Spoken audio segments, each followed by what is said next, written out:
암흑. 얼마 전부터 세상에서 빛이 사라졌다. 태양은 꺼지고 별들도 더는 반짝이지 않았다. 그리하여 카미유가 그토록 잘 알고 있던 이 지구는 암흑 세계가 되고 말았다. 어둠이 빛과 싸워서 승리를 거둔 것이다. 오늘 아침 잠에서 깨어났을 때도 그의 눈앞에는 깊이를 헤아릴 수 없는 어둠만이 펼쳐져 있었다. 그는 블리슬리앙드가 자기 곁에 놓여 있는지 더듬더듬 확인하였다. 그 어떤 친구보다도 믿음직하고 든든한 블리슬리앙드. 그가 이 길고 날렵한 검을 늘 자기 곁에 두기로 결정한 것은 세상을 온통 뒤집어 놓은 그 일이 있고 나서부터였다. 그 일은 밤중에 일어났다.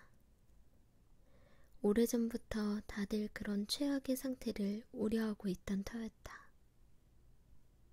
사람들은 제3차 세계대전이 임박했음을 느끼고 있었다. 전쟁은 2006년 6월 6일 밤에 터졌다. 카미우가 이해한 것이 맞다면 그 재앙은 아주 잠깐 사이에 일어났다. 먼저 핵폭탄들이 모든 대도시를 가루로 만들었다. 누가 먼저 시작했는지는 알 수 없지만 첫 폭탄이 떨어지자마자 반대 진영의 핵폭탄이 비오듯 쏟아졌다. 혹자는 컴퓨터 시스템 때문에 그렇게 즉각적인 반격이 가능했다고 주장한다. 핵 미사일 수백 개가 음사는 소리를 내며 하늘을 갈랐다. 아마도 그 미사일들 가운데 하나가 진로를 이탈해서 인간 세상을 산산조각 내는 대신에 태양계의 중심으로 날아갔을 것이다. 그리하여 아무 제지도 받지 않고 또 금성이나 수성이에 부딪히지도 않고 태양에 도달했으리라. 그 충돌로 어마어마한 빛이 발생했을 게 틀림없다.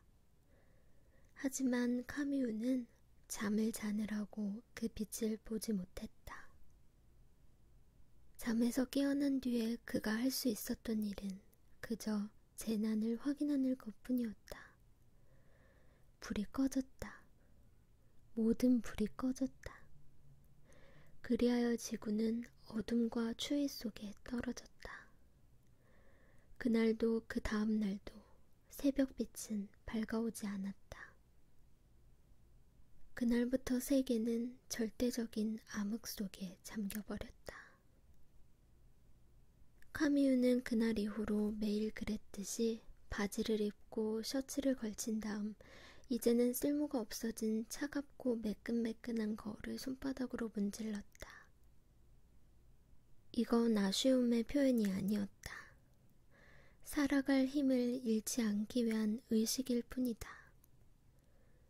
절대로 포기하면 안 된다. 번쩍거리는 도시 위로 밝아오던 불그스름한 새벽빛을 기억해야 한다. 햇살을 받아 환하게 빛나던 얼굴들과 예쁜 빛깔의 집들도 마음속에 간직해야 한다. 달도 별도 뜨지 않는 이 칠흑 같은 밤에도 무수한 전등이 아주 구석진 곳에서까지 어둠을 몰아내 주던 빛의 세상을 잊지 말아야 한다. 카미우는 검은 손잡이를 단단히 쥐고 이 벽 저 벽을 더듬으면서 밖으로 나갔다. 먹을 건 먹어가면서 악착같이 살아남아야 한다. 어둠의 절대적인 지배가 그를 한 마리의 동물로 만들어가고 있었다. 얼굴에 부딪히는 공기가 더욱 차가워진 것을 보아 거리로 나와 있는 게 분명했다. 카미유는 조금도 망설이지 않고 단호한 발걸음으로 어둠을 갈랐다. 그런 단호함만이 못된 자들을 꼼짝 못하게 만드는 것이었다. 무슨 소리가 들렸다. 카미유는 블리슬리앙들을 치켜들고 두 다리에 힘을 주었다. 누구든 덤빌 테면 덤벼봐라. 암흑 세상이 된 뒤로 도시에 동물의 변종들이 많이 생겨났다. 심해의 괴물처럼 어둠에 적응되어 있는 존재들이 난데없이 나타나 어두운 도시에서 활개치고 있었다. 카미우는 어떤 동물의 냄새를 맡았다. 소리를 들어보건대 덩치가 상당히 크고 늑대와 비슷한 동물인 듯 했다. 암흑이 만들어낸 온갖 종류의 괴물들이 도시에 우글거리고 있었다. 그것들은 더러운 것을 먹고 사는 탓인지 몹시 고약한 냄새를 풍겼다. 카미우는 그 괴물들 중에서도 특히 빠는 소리를 내는 그 늑대와 비슷한 존재를 싫어했다. 그는 펜싱의 카르트 자세를 취하고 숨을 멈춘 채 기다렸다. 괴물은 1미터도 채 안 떨어진 곳으로 지나갔다. 카미우는 그냥 가만히 있었다. 놈이 반격을 가하기 전에 4-5차례 선제 공격을 가할 수는 있지만 놈의 동작이 빨라서 공격에 성공할지 확신할 수 없었다. 괴물은 멀어져 가고 놈의 역겨운 냄새만 공기 중에 잠시 떠돌았다. 카미우는 더욱 신중한 걸음걸이로 가던 길을 계속 갔다. 다시 숨소리가 들리고 악취가 풍겨왔다. 또 다른 괴물이 아까보다 조금 더 먼 거리를 두고 지나가는 듯 했다. 카미우는 괴물이 그냥 지나가도록 내버려두고 이번에는 한결 힘찬 걸음걸이로 성큼성큼 나아갔다. 그는 길모퉁이를 2번 돌아 북쪽으로 방향을 잡았다. 그곳은 양쪽으로 웅장한 건물들이 늘어서 있던 데로였는데 이제는 폐허가 되어 있었다. 그는 황폐해진 거리가 싫어서 걸음을 더욱 재우쳤다. 그러다가 하마터면 목숨을 잃을 뻔했다. 새의 변종으로 보이는 작은 괴물 하나가 화살처럼 그의 뺨을 스치면서 상처를 냈다. 그는 반사적으로 블리슬리앙들을 휘둘렀지만 놈은 날카로운 소리를 내지르며 달아나 버렸다. 그는 피가 흐르는 상처를 손으로 만져보고 피 묻은 손가락에 혀를 대보았다. 그런 시련은 오히려 그의 결연한 의지를 북돋을 뿐이었다. 그는 가방을 더더욱 단단히 쥐어진 다음 고개를 약간 숙이고 검을 높이 든 채 다시 앞으로 나아갔다. 블리슬리앙드가 길을 열어주는 대로 황량한 도시의 북쪽으로 가고 있는데 사람의 발소리와 변종괴물들의 요란한 소리가 들려오더니 웬 사람이 갑자기 그의 팔을 잡았다. 강도의 모양이었다. 카미우는 즉각 몸을 돌려 블리슬리앙드로 상대를 몇 차례 후려쳤다. 아야, 아야, 아니 왜 이러세요? 블리슬리앙드가 더욱 세차게 공기를 갈랐다. 아니, 아야, 그만하세요.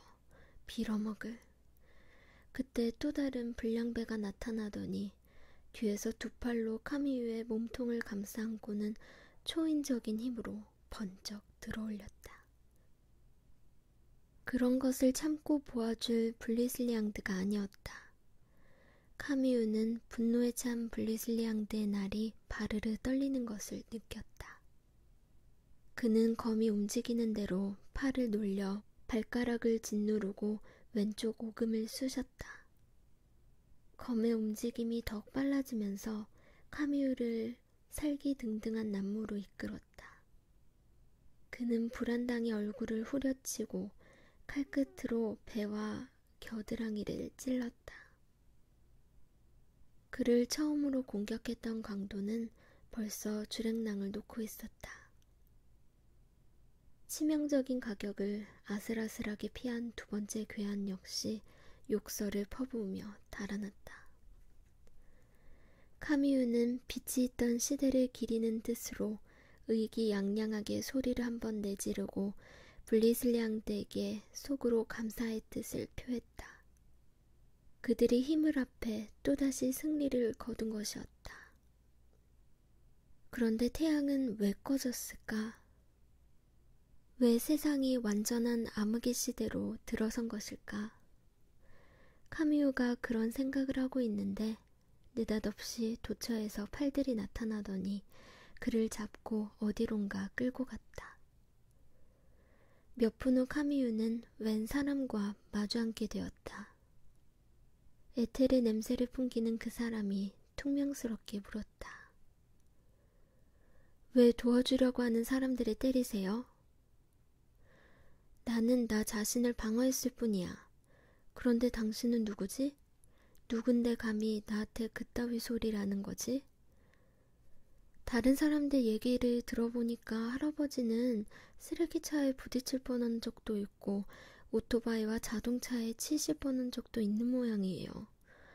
그리고 할아버지가 혼자 길을 건너는 게 위험할 것 같아서 어떤 젊은이가 도와주려고 했더니 할아버지는 하얀 지팡이로 그 젊은이를 마구 때렸대요. 지팡이라니? 양로원에서 준 그 지팡이 말이에요. 그건 지팡이가 아니라 내 분리슬리앙드야. 하나님이 주신 선물이지. 내가 잠을 자다가 받은 거야. 이제 명백한 사실을 있는 그대로 받아들이셔야 해요. 계속 그런 식으로 나가실 수는 없어요. 제3차 대전은 일어나지 않았어요. 세상이 어둠에 잠기지도 않았고요. 상대는 잠시 침묵을 지키다가 말을 이었다. 태양이 꺼지고 빛이 사라진 것이 아니라 할아버지가 빛을 감지할 수 없게 된 거예요. 제가 안과 의사로서 말씀드리는데 할아버지의 시신경은 하룻밤 사이에 급격히 퇴화했어요. 그래서 카미우는 그 다음 말을 듣고 싶지 않았다. 눈이 보이지 않게 되신 거예요.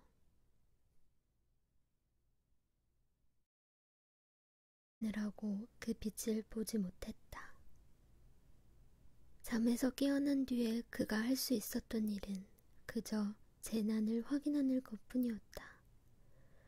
불이 꺼졌다. 모든 불이 꺼졌다. 그리하여 지구는 어둠과 추위 속에 떨어졌다. 그날도 그 다음 날도 새벽빛은 밝아오지 않았다. 그날부터 세계는 절대적인 암흑 속에 잠겨버렸다. 카미우는 그날 이후로 매일 그랬듯이 바지를 입고 셔츠를 걸친 다음 이제는 쓸모가 없어진 차갑고 매끈매끈한 거울을 손바닥으로 문질렀다. 이건 아쉬움의 표현이 아니었다. 암흑. 얼마 전부터 세상에서 빛이 사라졌다. 태양은 꺼지고 별들도 더는 반짝이지 않았다. 그리하여 카미우가 그토록 잘 알고 있던 이 지구는 암흑 세계가 되고 말았다. 어둠이 빛과 싸워서 승리를 거둔 것이다. 오늘 아침 잠에서 깨어났을 때도 그의 눈앞에는 깊이를 헤아릴 수 없는 어둠만이 펼쳐져 있었다. 그는 분리슬리앙드가 자기 곁에 놓여 있는지 더듬더듬 확인하였다. 그 어떤 친구보다도 믿음직하고 든든한 분리슬리앙드지는 알 수 없지만 첫 폭탄이 떨어지자마자 반대 진영의 핵폭탄이 비오듯 쏟아졌다. 혹자는 컴퓨터 시스템 때문에 그렇게 즉각적인 반격이 가능했다고 주장한다. 핵 미사일 수백 개가 음사는 소리를 내며 하늘을 갈랐다. 아마도 그 미사일들 가운데 하나가 진로를 이탈해서 인간 세상을 산산조각 내는 대신에 태양계의 중심으로 날아갔을 것이다.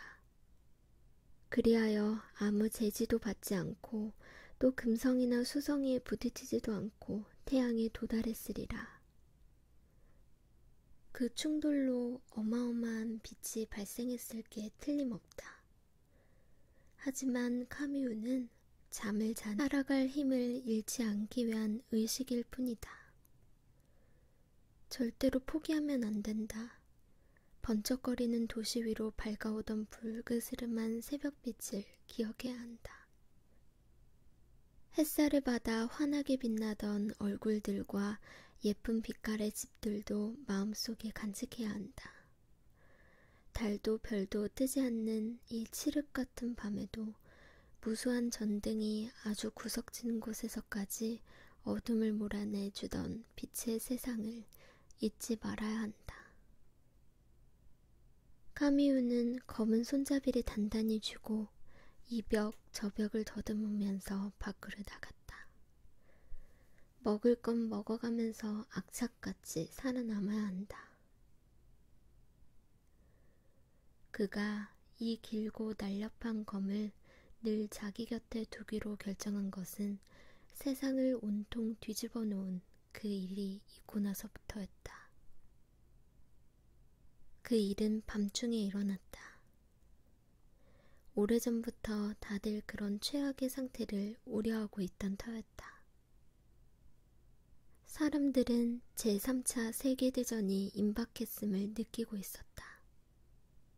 전쟁은 2006년 6월 6일 밤에 터졌다. 카미우가 이해한 것이 맞다면 그 재앙은 아주 잠깐 사이에 일어났다. 먼저 핵폭탄들이 모든 대도시를 가루로 만들었다. 누가 먼저 시작했는지